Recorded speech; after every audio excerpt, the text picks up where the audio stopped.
अपना सब परिचय दें। मैं शिव चंद्राम समाजवादी बाबा साहब वाहिनी का राष्ट्रीय सचिव हूँ।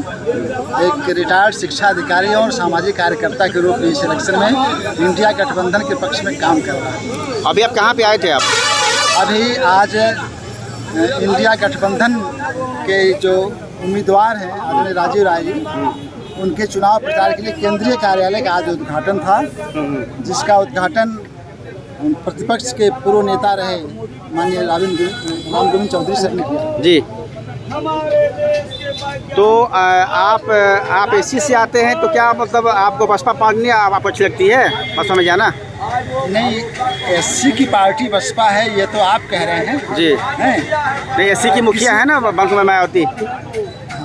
एससी की मुखिया वो तो कहती कि सर्व समाज की मुखिया हैं। जी जी तो ये तो आपको प्रश्न सही करना चाहिए। जी जी वो कहती कि सर्व समाज के हैं, आप कह रहे हैं एससी के हैं, तो ये अपने आप में एक कॉन्फ्लिक्ट है।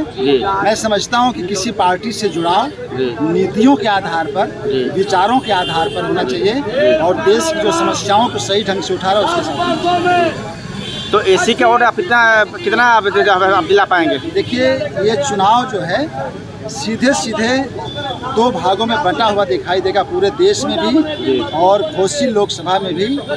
एक तरफ आरएसएस और वो ताकतें जो संविधान के विरोध में लगातार काम कर रही हैं, और इंडिया गठबंधन और समाजवादी पार्टी संविधान को बचाने, लोकतंत्र को बचाने के लिए काम कर रही है और पूरी जनता इससे उद्वेलित है।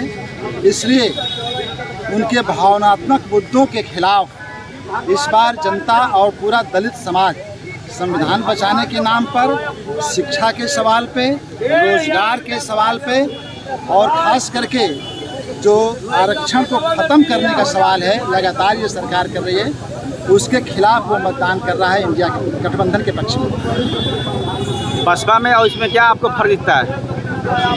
देखिए, मैं किसी पार्टी का अंदरूनी जो उनका मामला हो उस पर कमेंट करने का मेरे पास कोई अधिकार नहीं है। रही बात, मैं समाजवादी पार्टी की बात कर सकता हूं कि समाजवादी और अम्बेडकरवादी इस समय एक साथ दलित समस्याओं को भी लेकर के, पिछड़ों की समस्याओं को लेकर के और पूरे देश के नौजवानों और महिलाओं के सामने जो समस्याएं हैं उनको लेकर लगातार लड़ रहा है। आप क्या कहेंगे अपने समाजों से?